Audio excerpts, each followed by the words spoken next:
ঝড় উঠলো বলে। যা না বাবা, লণ্ঠনটা নিয়ে একটু এগিয়ে গিয়ে দেখ। ও বাবা, সূর্য ডুবে গেছে কতক্ষণ, সে আমি পারবো না। দেখো দাদু এক্ষুনি এসে পড়বে। কি জানি বাবা, তোর দাদু তো এত দেরি করে না। একটিবার যা বাপ। আমার বড় ভয় করে। কিসের ভয় শম্ভু? বনের ভয়, অন্ধকারের ভয়। ও কি কথা শম্ভু? যে বন আমাদের খাওয়ায় পড়ায়, যেখান থেকে আমার বুড়ো বাপ ওষুধ আঠা গাছগাছালো নিয়ে আসে, যেই বন আমাদের বাপ মা, তাকে ভয় করলে চলবে কেন? তোমার ভয় করে না বেশি? তুমি বাইরে গিয়ে দেখো না। আমার পায়ে বাত না থাকলে আমি নিজেই যেতাম। দেখি একটু দরটা খুলে।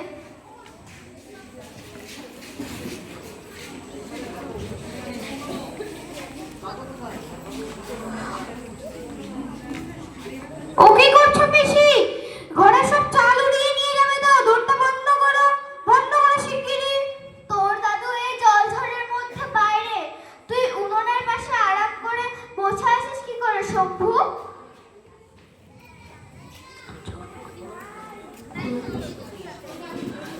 খুলো না পিসি, ওটা দাদু নয়, দাদু আস্তে আস্তে টোকা দেয়। না, আমি নিশ্চয় জানি তোর দাদুর কোনো বিপদ হয়েছে।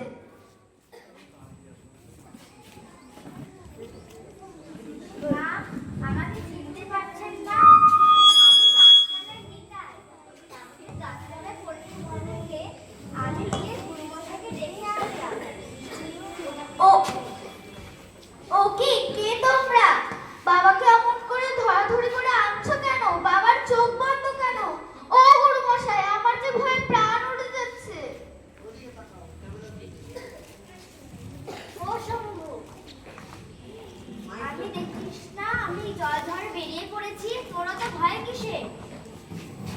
ভয় পাবেন না মা, দাদু গাছ থেকে পড়ে অচেতন হয়েছে, বোধহয় পায়ের হাড় ভেঙে গেছে। কোনো ভয় নেই মা, আমি ওষুধ বলে দিচ্ছি। শম্ভু টোকা মাথায় দিয়ে এক দৌড়ে এনে দিই। ও শম্ভু, পিসির পিছনে লুকোচ্ছিস যে বাড়া, এদিকে আয়, ওষুধ আনতে যেতে হবে। ও ছেলে মানুষ। কিসের ছেলে মানুষ? 12 বছরের বুড়ো ছেলে। আমাদের যা করবার আমরা করেছি, এবার শম্ভুই যাবে। আপনাদের বাড়ির পিছনে তো শুশুনি পাহাড়, আর সেই পাহাড়ের মাথায় হাড় ভাঙা পাতার গাছ, আর পাথরের গুহায় লাল মধু উপচে পড়ে পাথরের গা বেয়ে গড়াচ্ছে। ওই পাতা বেটে লাল মধুর সঙ্গে মিশিয়ে লাগিয়ে দিলেই ব্যথা সেরে যাবে। তবে সাবধান, দেরি করলে কিন্তু পা ফুলে ঢোল হয়ে যাবে। 2 ঘন্টার মধ্যে ওষুধ লাগাতেই হবে। আচ্ছা, আমরা এখন চলি। শম্ভু, বেরিয়ে পড়, জলঝড় কমে এসেছে, এই বেলা পথ ধর।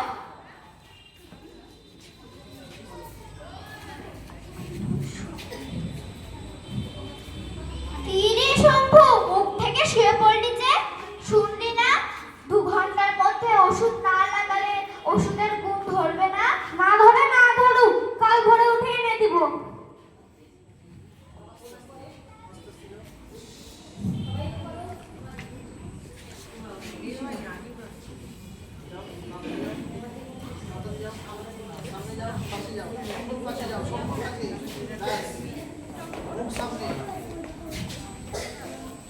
ম্যাও ম্যাও ম্যাও ম্যাও, কোথায় যাও? যেও না গো, এই ঘরেতে আরাম করো, সুখে থাকো। কে বলে গো বাইরে যেতে, আরামেতে গরমেতে, নিরাপদে বিছানা পেতে শুয়ে থাকো। যেও না গো, ঝড়ে পড়ে জলে ভিজে, কেন মিছে পড়বে নিজে। যেও না গো।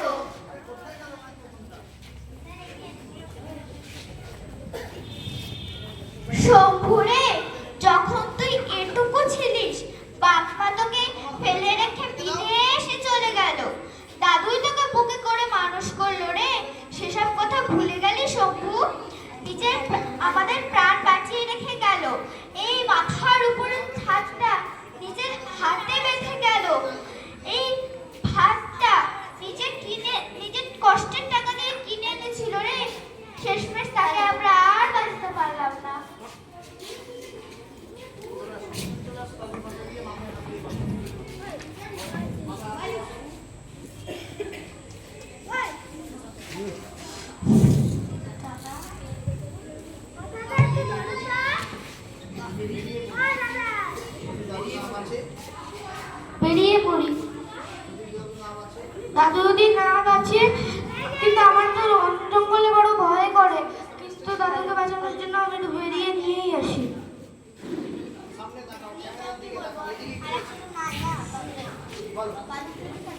হুতুম থুম কে রে যায় রেতে, চোখে নেই ঘুম, বাঁকা ঠোঁট ফাটা চোখ, জোড়ালো পাখা ধারালো নখ, আমরা প্যাঁচা প্যাঁচা প্যাঁচা, এবার প্রাণের ভয়ে চেঁচা, পাচ্ছিস না ভয়, তাই কি হয়, হুতুম থুম। না না, কোথায় তোমরা? এত অন্ধ করে কিচ্ছু দেখতে পাচ্ছি না। কোথায় তোমরা? দেখি তোমাদের মুখটা দেখি। আহ, সব পালিয়েছে, সব পালিয়েছে। কিন্তু গাছ, ওই সব গাছগুলো এমন কাছাকাছি ঘেঁষাঘেঁষি করে দাঁড়িয়ে রয়েছে কেন? আর পাতার উপরে তালগোল পাকিয়ে রয়েছে কেন? কেন যে মরতে এলাম এই রাতে? যা ফিরে যা, হাত ধরা ধরি, পথ বন্ধ করি, ঝুড়ি নামিয়ে দি থামিয়ে, দেখ প্রকাণ্ড আমাদের কাণ্ড, পথ জুড়ে রয় দেখ তোর ভয়। না না, অমন করে আমাকে ঘিরে ফেলো না। আমি কোথায় পালাবো? দেখি দেখি পালাবার পথ কই। উফ, সব বাঁচা গেছে। সব গাছ পাতলা হয়ে এসেছে।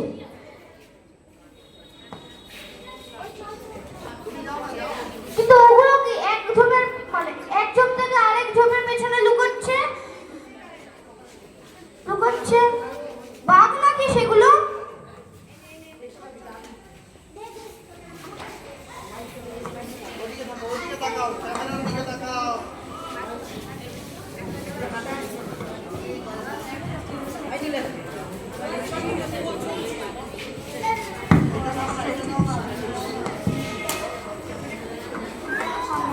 বল ভোজন হবে আহা, বাহবা বাহবা বাহা, কবে শিকার ধরলে তবে, শিকার ধরবে তবে, আহা বাহবা বাহবা বাহা।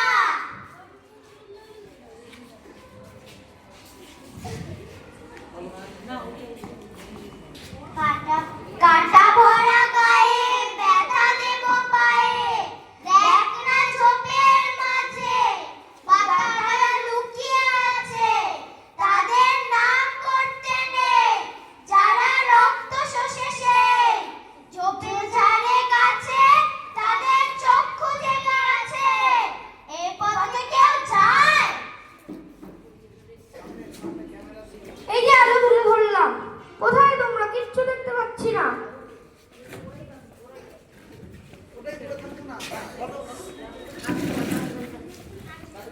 এই তো গুছে গুছে হাড় ভাঙা পাতার গাছ, আর ওই যে মধুর গুহা। এবার শিশিটা ভরে নিলেই হলো। কিন্তু গুহার ভেতরটা এমন অন্ধকার কেন? আর কিসের সদে হতে গন্ধ নাকে আসছে? এবার কি শেষটা খালি হাতেই ফিরতে হবে?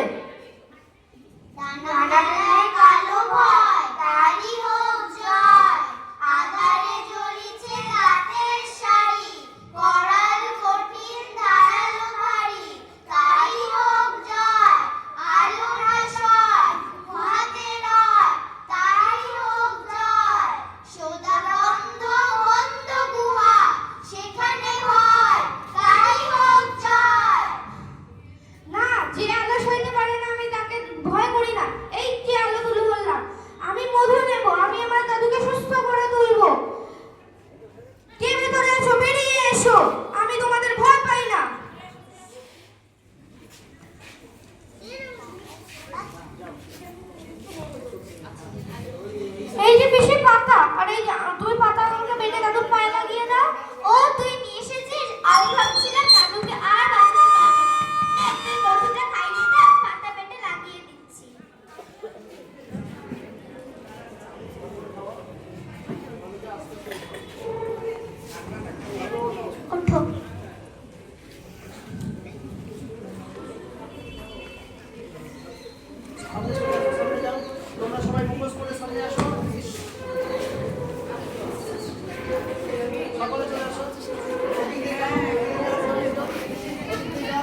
চতুর্থ শ্রেণীর পাঠ্য বইয়ে ছিল আলো। শম্ভু বনকে ভয় করে, বনের গাছপালাকে ভয় পায়, বিড়ালকে ভয় পায়, বাদুড়কে ভয় পায়, সবকিছুতে ভয় পায়। কিন্তু তার দাদু ছিল অসুস্থ, দাদু পড়ে গেছিল। তো বলা হয়েছিল তাকে হচ্ছে মধু নিয়ে আসতে পাহাড়ের গা বেয়ে। সেই পাহাড়ের গা বেয়ে অন্ধকারে বেরিয়েছিল মধু আনতে, এবং তাকে বিড়াল থেকে শুরু করে বাদুড় থেকে শুরু করে সকলে তাকে ভয় দেখিয়েছে। কিন্তু সবশেষে এসে শম্ভু সেই ভয়কে উপেক্ষা করে, ঝড় জলকে উপেক্ষা করে সে দাদুর জন্য ওষুধ নিয়ে এসে শেষে দাদুকে বাঁচিয়েছে। এবং এটি ছিল আমাদের নাটক 14 শ্রেণীর পাঠ্য বইয়ে আলো, যে আলোকে তুলে ধরে অন্ধকারকে সে দূর করেছে, তার মধ্যে থেকে ভয় ভীতি সব কেটে গেছে। জোরে হাততালি দেবেন প্রত্যেকের জন্য। রিডিং ফেস্টিভ্যালে আমাদের 4টি ডিবেট এবং 2টো নাটক তাদের মাধ্যমে উপস্থাপিত হলো। একটি ইংরেজিতে সিস্টার্স নাটক তারা করেছে সুন্দরভাবে।